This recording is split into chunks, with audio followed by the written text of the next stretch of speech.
శ్రీమాత్రే నమ. జై గురు దత్తాత్రేయ నమ. ఈ వీడియోలో మనం జనవరి 15వ తారీఖు నుంచి ఫిబ్రవరి 24 మధ్యలో అంటే సుమారుగా ఒక 40 రోజుల పాటు కుజగ్రహం తన ఉచ్చక్షేత్రమైనటువంటి మకర రాశిలో ప్రవేశించడం జరుగుతుంది. సో ఈ సమయంలో కొన్ని రాశుల వారికి లేదా కొన్ని లగ్నాల వారికి రుచిక మహాపురుష యోగం అనే పంచమహాపురుష యోగం అన్నది ఏర్పడడం జరుగుతుంది. సాధారణంగా ఈ యోగం ఎవరి జాతకంలో ఉంటే వారిలో కుజుడి యొక్క కారకత్వాలు వారికి బాగా కలిసి రావడం జరుగుతూ ఉంటుంది. అంటే విపరీతమైనటువంటి ధైర్య సాహసాలు, డామినేటింగ్ నేచరు, ఏదైనా ఒక పని ఉత్సాహంగా పూర్తి చేయడం జరుగుతూ ఉంటుంది. అయితే ఈ రుచిక మహాపురుష యోగం ఉన్న జాతకులు ఏదైనా ప్రభుత్వ సర్వీస్కి ప్రయత్నం చేస్తున్నప్పుడు, అంటే పెద్దవాటికి ఒక ఐపీఎస్, ఐఆర్ఎస్, ఐఏఎస్ లాంటి ఉన్నత స్థాయి ఉద్యోగాలు ప్రవేశించడానికి ఈ యోగం చాలా సహాయపడుతుంది. అలాగే రాజకీయాల్లో కూడా ఎమ్మెల్యే స్థాయి పై స్థాయిలో ఉండడానికి, అలాగే ఈ హోమ్ మినిస్టర్ లాంటి పోలీస్ శాఖకు సంబంధించినటువంటి వాటిలో హోమ్ మినిస్టర్ లాంటివి అవడానికి కూడా ఈ కుజుడు వారి జాతకంలో ఇటువంటి యోగంలో ఉండడం జరుగుతూ ఉంటుంది. అంటే ఈ రుచిక మహాపురుష యోగం ఏ విధంగా ఏర్పడుతుందంటే, కుజుడు తన స్వక్షేత్రాలైనటువంటి మేషకం, వృశ్చికంలో కానీ తన ఉచ్చక్షేత్రమైనటువంటి మకరంలో కానీ ఉన్నప్పుడు అవి మిగతా రాశుల వారికి కేంద్రం అయినప్పుడు ఈ యోగం అన్నది ఏర్పడుతూ ఉంటుంది. ఈ యోగ ప్రభావం ఉన్నవాళ్ళు పూర్వం సైన్యాధ్యక్షులుగా, కొంతమంది చక్రవర్తులుగా, రాజులుగా, అంటే యుద్ధం చేసి రాజ్యాలు సంపాదించే యోరులుగా వాళ్ళు విజయం సాధిస్తూ ఉండేవారు. నవ్ డేస్ అయితే వీళ్ళు ఎక్కువగా ఈ పోలీస్ డిపార్ట్మెంట్లోను, రాజకీయాల్లోనూ, రియల్ ఎస్టేట్ రంగంలో, అంటే ఒక సాధారణటువంటి వ్యక్తులు, ఒక సాధారణటువంటి డైలీ కూలీగా ఉన్నటువంటి వాళ్ళు ఈ భూమి సంబంధించింది, స్థిరాస్తి సంబంధించింది కన్స్ట్రక్షన్ రంగంలో ప్రవేశించి వేల కోట్లు సంపాదించారంటే వారి జాతకంలో కుజుడు బలంగా ఉండడం, ఇటువంటి రుచిక మహాపురుష యోగం వారి జాతకంలో ఏర్పడడం వల్ల వారి జీవితంలో సాధారణ స్థాయి నుంచి చాలా ఉన్నత స్థాయికి వెదగడానికి ఈ గ్రహస్థితి కారణమవుతుంటుంది. ఇప్పుడు ఏర్పడినటువంటి ఈ కుజుడు మరి ఈ జనవరి 15వ తారీఖున మకర రాశిలో ప్రవేశించి ఫిబ్రవరి 24 వరకు అదే రాశిలో ఉన్నప్పుడు మరి ఏ రాశుల వారికి ఎటువంటి బలాన్ని ఇవ్వబోతున్నాడు, ఎటువంటి యోగాన్ని ఇవ్వబోతున్నాడు అన్నది వివరంగా ప్రతి వీడియోలో ఎవరికి వారికి ఇండివిజువల్గా తెలుసుకునే ప్రయత్నం చేద్దాం. కుంభరాశి వారికి జనవరి 15 ఫిబ్రవరి 24 మధ్యన కుజుడు 12వ స్థానంలో ఉచ్చ స్థితికి రావడం జరిగింది.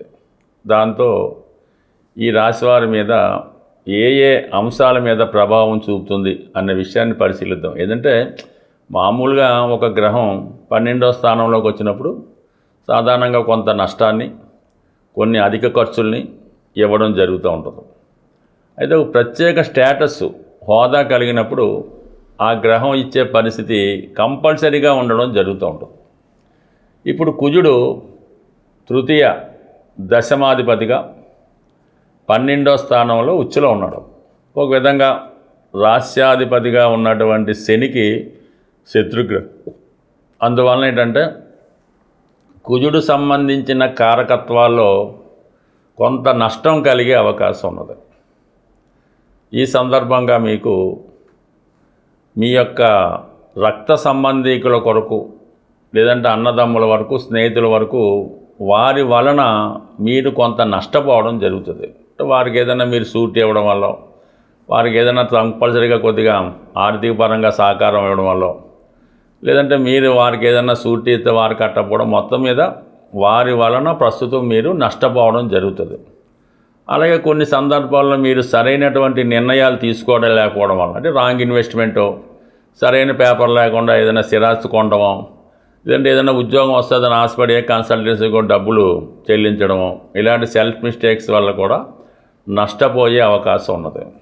దాంతోపాటు ప్రభుత్వం వారి వల్ల కూడా ఒక విధమైన పనిష్మెంట్ రావచ్చు. ఏదైనా ప్రయాణాలు చేస్తున్నప్పుడు లైసెన్స్ లేకుండా వాహనాలు నడిపినప్పుడు, సరైన డాక్యుమెంట్ లేకుండా ఉన్నప్పుడు, మరీ టైం బాగోకపోతే ఏ డ్రంక్ అండ్ డ్రైవ్లోనో పట్టుబడే అవకాశం ఉంటుంది. కాబట్టి చాలా జాగ్రత్తగా వ్యవహరించవలసి ఉంటుంది. అలాగే ఏంటంటే మీరు ఎవరినైతే బాగా నమ్ముతారో, మీకు చేదోడు వాదోడుగా మీతోనే ఉంటాడో వాడి వల్ల నష్టం కానీ మోసం కానీ రావచ్చు. అంటే మీ యొక్క లోటుపాట్లు ఇవన్నీ కూడా మరి ఇతరులకి చేరదీసి, లేదంటే ప్రభుత్వానికి చేరదీసి ఏ ఇన్కమ్ ట్యాక్స్ రైడో, లేదంటే ఏ ఈడీ రైడో, లేదంటే ఏదైనా ఏసీబీ వాళ్ళు పట్టుబడటం అలాంటివి కూడా జరిగే అవకాశం ఉన్నది. అందువల్ల చాలా జాగ్రత్తగా వ్యవహరించవలసి ఉంటుంది. దానికి అదనంగా ఏంటంటే దశమాధిపతిగా ఉన్నటువంటి కుజుడు కూడా 12లో ఉండడం వలన ఉద్యోగం పోగొట్టుకోవడం కానీ, ఉద్యోగం కోల్పోవడం కానీ, సస్పెండ్ అవ్వడం కానీ, వ్యాపారంలో పెద్ద మొత్తంలో నష్టం రావడం కానీ, లేదంటే పెద్ద మొత్తంలో గవర్నమెంట్కి ట్యాక్సో పన్నులో ఇలాంటివి చెల్లించవలసి రావడం, లేదంటే మీ యొక్క స్థిరాస్తులు ధనం బంగారం ప్రభుత్వం స్వాధీనం చేసుకోవడం, ఇటువంటివి జరిగే అవకాశం ఉన్నది. ఎందుకంటే ఇవన్నీ ఇంత నెగిటివ్గా చెప్పడం కారణం కూడా కుంభరాశి అందే రాహుగ్రహం ఉండడం. ఈ రాహుగ్రహం మీతో ఈ విధంగా అక్రమార్జన కూడబెట్టడం జరుగుతూ ఉంటుంది. అంటే అక్రమార్జన అంటే ఏముండదు, ఏదో మనకి డీల్లో కొంత ధనం వచ్చినప్పుడు ప్రభుత్వానికి కూడా కొంత ట్యాక్స్ కట్టవలసి ఉంటుంది. ఇన్కమ్ ట్యాక్స్ లెక్కలు చూపించకపోవడం ఉంటుంది. అలాంటివి చూపించకపోవడం వల్ల వచ్చిన డబ్బు అంతేమించి అక్రమ సంపాదన కాదు. అటువంటి ధనం సాధారణంగా ఏమవుతుందంటే ఏదో 10 సంవత్సరాల క్రితం ₹1,00,000 కొన్నది ఇప్పుడు ₹1,00,00,000 అయి ఉండొచ్చు. అది ప్రభుత్వం వారు ఏమంటారంటే ఈ ₹1,00,00,000 నువ్వు లంచంలో సంపాదించావని చెప్పచ్చు. బట్ ఏదైనా ప్రస్తుతం ఉన్నటువంటి పరిస్థితి ప్రకారం మీరు ఉద్యోగస్తులైనా, ప్రభుత్వ సెంట్రల్ గవర్నమెంట్ ఉద్యోగస్తులైనా, రాజకీయ రంగంలో ఉన్న, కన్స్ట్రక్షన్ రిలేషన్ అంటే ఎందులో చేసినా కూడా మీ యొక్క ఆదాయానికి నష్టం కలిగే అవకాశం ఉంది. మీ వృత్తిగా ఒక విధంగా ఇబ్బంది కలిగే అవకాశం ఉన్నది. అది ఇది నెగిటివ్గా అంటే, పాజిటివ్గా అంటే మీ యొక్క వ్యాపారాన్ని ఇతర దేశంలో కానీ ఇతర రాష్ట్రానికి కానీ విస్తరించే అవకాశం ఉన్నది. అలాగే ఏంటంటే విదేశంలో కొంత పెట్టుబడి పెట్టే అవకాశం ఉన్నది. ఈ మధ్యన చాలామంది అంటే అమెరికాలోనో, సింగపూర్లోనో, యూకేలోనో ఇన్వెస్ట్మెంట్ చేయడం, అక్కడ ఇల్లు కొనుక్కోవడం, అక్కడ పిల్లల్ని చదివించడం జరుగుతుంది. ఆ విధంగా మీరు ముందు జాగ్రత్తగా విదేశంలో కొంత ఇన్వెస్ట్ చేయడం కానీ, పెట్టుబడి పెట్టడం కానీ జరిగే అవకాశం ఉంది. అలాగే విదేశంలో ఏదైనా వ్యాపారం చేయడానికి అక్కడికి వెళ్ళి అక్కడ వ్యవహారాలని చూసుకొని, అక్కడ సరైనటువంటి అంత సెటిల్మెంట్ చేసుకొని, అక్కడ కొన్నాళ్ళు ఉండి, అక్కడ మీ పిల్లలు బంధువులు ఉంటే వాళ్ళ ఇంట్లో స్టే చేసి, ఇలా కొన్నాళ్ళ పాటు ఇతరుల గృహంలో స్టే చేసి, కొన్నాళ్ళు వాళ్ళ ఆతిథ్యం స్వీకరించి అక్కడ మీ వ్యాపారానికి ఏ విధంగా ఉంటుంది, ఎక్కడ స్థలం కొంటే బాగుంటుంది, ఇటువంటి ప్రయత్నాలు చేస్తూ మొత్తం మీద ముందు జాగ్రత్తగా కొన్ని ఏర్పాట్లు కూడా అక్కడ చేసుకోవడం జరుగుతుంది. బట్ ఏదైనా ఈ రాశి వారికి భూములు, స్థిరాస్తులు, ఆస్తులు సంబంధించిన వ్యవహారాల్లోనూ, ఉద్యోగ సంబంధించిన విషయాల్లో చాలా అప్రమత్తంగా జాగ్రత్తగా ఉండవలసి ఉంటుంది. ఎట్టి పరిస్థితుల్లో కూడా మీ చుట్టూ ఉన్నవారిని మీరు నమ్మడం అన్నది అంత మంచిది కాదు. ఇప్పటిదాకా మీ గుట్టుమట్లన్నీ తెలుసుకొని ఈ ప్రభుత్వానికి తెలియజేసి వాళ్ళు లాభపడతారు, మీరు టోటల్గా నష్టపోవడం జరుగుతుంది. ఏదైనా ఒక గ్రహం మనకి అనుకూల స్థానంలోకి వచ్చినప్పుడు ఆ గ్రహానికి సంబంధించినటువంటి పరిహారం మనం చేసుకోవడం వలన ఆ గ్రహం మరింత ఫలితాన్ని మనకి ఇవ్వడం జరుగుతూ ఉంటుంది. అంటే మనకి ఒక గ్రహం అనుకూల స్థానంలోకి వచ్చి ఆ గ్రహం మీ రాశి వారికి మిత్రగ్రహం అయినప్పుడు పూజల ద్వారా దాన్ని మీరు అనుకూలంగా మార్చుకోవచ్చు. అది మీ యొక్క రాశికి శత్రుగ్రహం అయినప్పుడు దానాల ద్వారా దాన్ని మీరు మార్చుకోవాల్సి ఉంటుంది. అయితే ఇప్పుడు ఏదైనా పరిహారం ఎలా చేసినా కూడా దక్కుతుంది. అయితే చిన్న మార్పు అంతే, అందులో ఏమీ లేదు, కంగారు పడడానికి పని లేదు. కుజుడి యొక్క ఫలితం మనకు తొందరగా రావాలంటే ఒకటేమో సుబ్రహ్మణ్య స్వామి, 2 ఆంజనేయ స్వామి. ఇందులో ముఖ్యంగా వివాహానికి సంబంధించినటువంటి సమస్యలు, ఆర్థికపరమైనటువంటి సమస్యలు, ఉద్యోగానికి సంబంధించిన సమస్యలు, అలాగే వివాహం తర్వాత వచ్చినటువంటి గొడవలు, చికాకులు, కట్న వేధింపులు, భార్యాభర్తల మధ్య అనుకూలత లేకపోవడం, వీటన్నిటికీ ఆంజనేయ స్వామి వారిని పూజించుకోవడం వల్ల ఆ ఫలితం రావడం జరుగుతుంది. దీనికి ఏంటంటే సుమారుగా ప్రతి మంగళవారం ఆంజనేయ స్వామి వారికి తమలపాకులతో అర్చన చేయడం వల్ల, హనుమాన్ చాలీసా పారాయణ వల్ల మీకు తొందరగా ఆ ప్రయత్నం నెరవేరుతూ ఉంటుంది.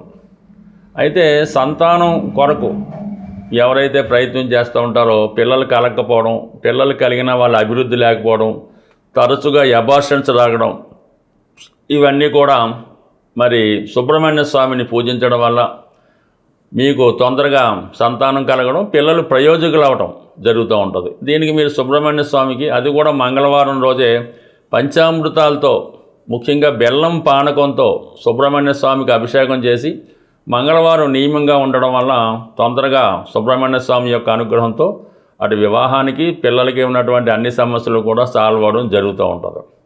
సో ఈ విధంగా మరి కుజగ్రహ అనుగ్రహం కావాలంటే చేయొచ్చు.